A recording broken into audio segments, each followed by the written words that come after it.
দার্জিলিংয়ের জাপানি piece প্যাগোডাটি Nipponzan Myohoji বৌদ্ধ সম্প্রদায়ের একজনের নির্দেশনায় বৌদ্ধ ভিক্ষু নিচিদাৎসু ফুজি কর্তৃক মহাত্মা গান্ধীর অনুপ্রেরণায় বিশ্ব শান্তি প্রচারের জন্য প্রতিষ্ঠিত হয়েছিল। এর ভিত্তি স্থাপন করা হয়েছিল ৩রা নভেম্বর ১৯৭২ সালে এবং ফুজির মৃত্যুর পর ১লা নভেম্বর ১৯৯২ সালে এটির উদ্বোধন হয়।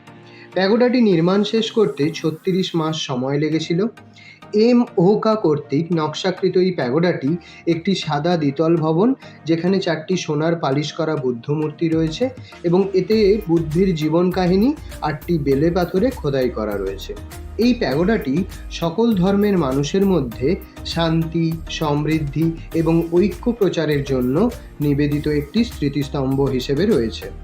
পিস প্যাগোডার পাশেই একটি দ্বিতল ঐতিহ্যবাহী জাপানি ধাঁচের বৌদ্ধ মন্দির অবস্থিত। জালা পাহাড়ের ঢালে অবস্থিত এই প্যাগোডাটি একটি জনপ্রিয় আকর্ষণ, যা শান্ত পরিবেশ এবং কাঞ্চনজঙ্ঘা শৃঙ্গের মনোমুগ্ধকর দৃশ্যের জন্য পরিচিত।